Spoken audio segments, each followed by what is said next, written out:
The thing I was scared of the most this is the most superficial part, was the scars. And I don't know, like, I wasn't scared of the surgery. I wasn't scared of, whatever else, anything. I wasn't scared of, dying, the surgery, whatever. I was just like, I'm gonna have these scars on my body for the rest of my life, and that just made me cry so much, because like I said earlier, like, I worked out all the time. Like, I really take pride in, like, how I look, which is, I realize how superficial that sounds, but like, this is something, like, in a way it's not, because this is something I can't fix. Like, this is something I'm doing to myself. But I'm gonna show you my scars now, so that you know what to expect, and I'll tell you what all of them are for. This main one right here, see if I can get closer, that's actually where they took the kidney out of. This one right here, they put a little thing in and blew my stomach up with air, so that it was easier to work around. And then this one right here, and this one right here. This one you probably can't even see. It's so light. It looks like just like a light scratch. And this one is kind of light too, not as light. Those two, they stuck a camera. They stuck cameras in there so that they don't have to slice you open anymore. And the old-fashioned way of taking it out is just like cutting you straight through the bottom, like from here to here, and just like flapping you up and stuff. But they don't do that anymore unless something goes wrong in the surgery, they said. If something goes wrong in surgery, you have to sign a paper saying that they can go in that way. And they'll take, usually what they told me is that they'll take out your left kidney because it has a longer artery or vein or whatever. And that's that. Now, after I had my surgery, the scars really bothered me. I was really self-conscious about them for a while. And take in mind, like, this is July. I had my surgery in December, so it really wasn't that long ago. And I went to, I had my scars, blah, blah, blah, and I decided to get a tattoo along it. I got that maybe like 2 months ago or something. Now, it wasn't like, it's not, here, it's not touching the scar. It says pour la vie, which means for life. So that's that. And whenever I look at it now, like, I only see the tattoo. Like, of course, you're going to look at a tattoo first before you notice, like, some discoloration on your stomach or whatever. But I'm not so self-conscious about it anymore, especially since I have a tattoo there symbolizing it. Like, it doesn't just look like I, got stabbed by someone or anything like that. Now, after the surgery, I stayed in the hospital for 3 days. My aunt was there for like 5 days or a week or something. I don't know. I left like 2 days before Christmas, actually, and I couldn't do any strenuous activities. This is what the doctor said. I can't do any strenuous activities for 5 weeks. That was basically my limitation. After about, I would say, like, after maybe like 3 weeks, I was able to comfortably lay on my stomach. But it really was like 5 weeks to 2 months before, like, all pain was gone. And I mean, you have a huge insertion in you, but like, it wasn't anything awful.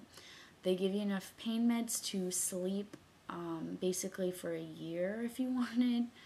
The whole time I was at the hospital, I slept. I never did anything. I had a morphine buzzer next to my bed, and I just, like, I'm trying to do it with my hands.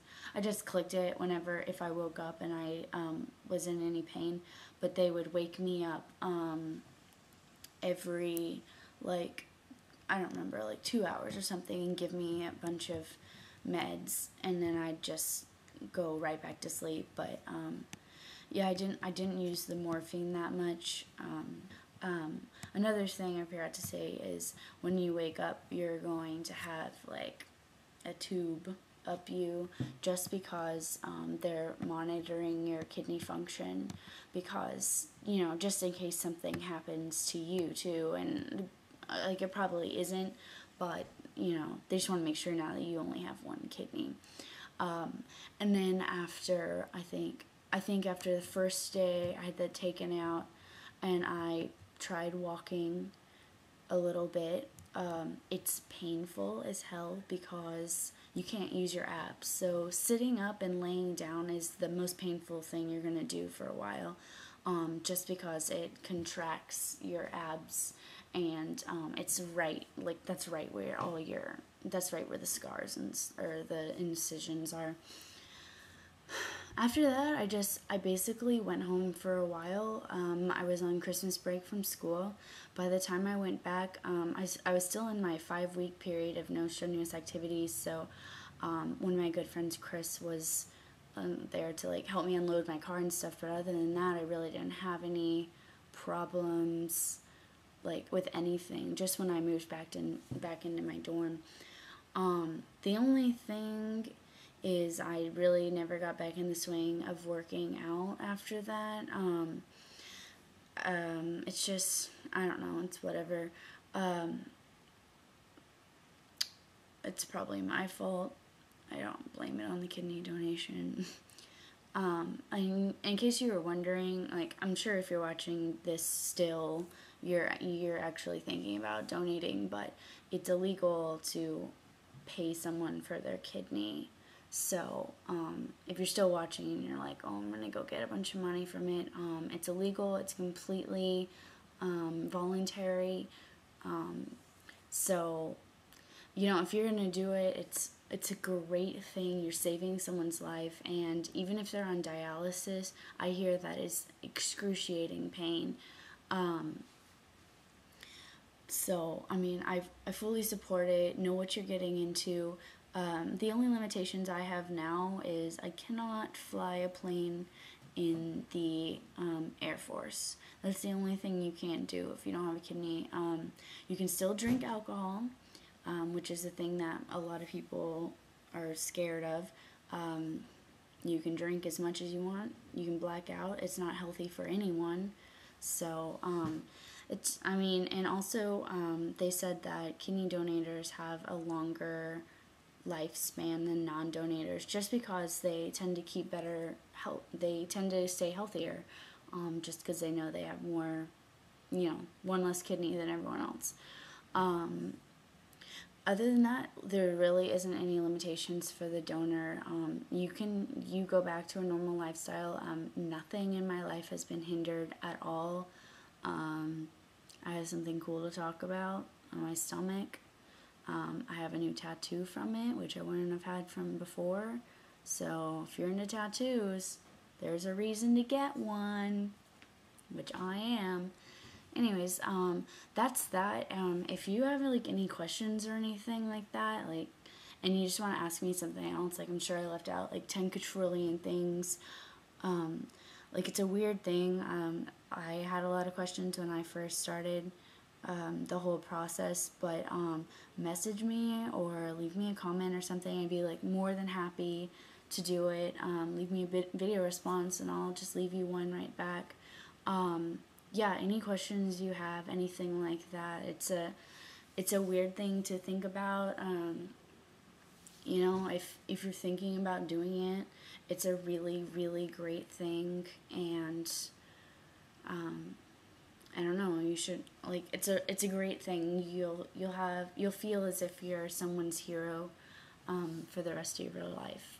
My aunt calls me her hero, and I don't know, she's grateful every day that I gave her a kidney. And I'm grateful every day that I had the opportunity to save someone's life. So message me or anything if you have anything to ask. It's a good thing. Anyways, peace.